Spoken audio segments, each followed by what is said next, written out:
اس خلافت کے موقع پر میں آپ کو بتانا چاہتا ہوں کہ کم سے کم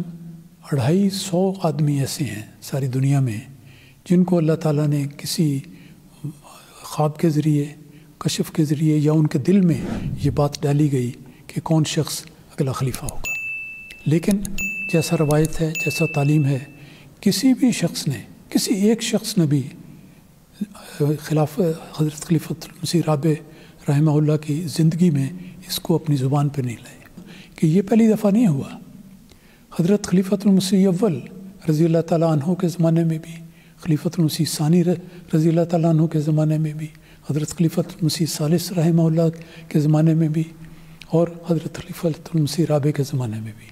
بے شمار لوگوں نے خوابیں دیکھی۔ اور لطف کی بات ہے، شاید بعض دوستوں کو علم نہ ہو کہ یہ ساری خوابیں ایک اتنی بڑی موٹی کتاب کی شکل میں شائع شدہ ہیں، یہ پڑھی جا سکتی ہیں۔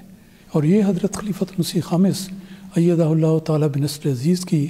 ایک بہت ہی پرمعرفت نصیحت تھی اور ہدایت تھی کہ صرف میری خلافت کے بارے میں خوابیں شائع نہ کریں، بلکہ سب خلفاء کے بارے میں جو اللہ تعالیٰ نے اپنے پیارے بندوں کو بتائی ہوئی ہیں وہ سب کو اکٹھا کریں۔ ایک خاتون ہے، بلا نام ساری بات میں کروں گا، انہوں نے ذکر کیا کہ جس وقت انتخاب خلافت کا اجلاس ہو رہا تھا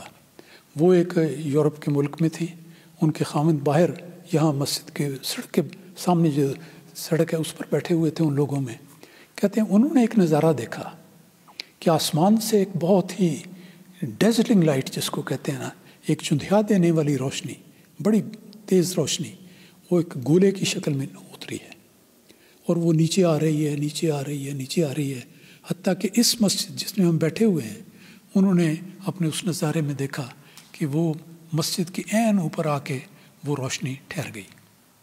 پھر ٹھہر گئی، کچھ دیر کے بعد وہ روشنی مسجد کے اندر داخل ہوئی، پھر مسجد کے اندر آ کے کہتے ہیں کہ اس خاتون نے یہ نظارہ دیکھا کہ وہ ساری روشنی ایک شخص کے سینے میں جا کر گم ہو گئی، ختم ہو گئی، جذب ہو گئی۔ تو اسے بتایا گیا کہ اس شخص کا نام مسرور احمد ہے۔ دیکھ کر اس نے فوراً اپنے خاوند کو فون کیا اور کہا کہ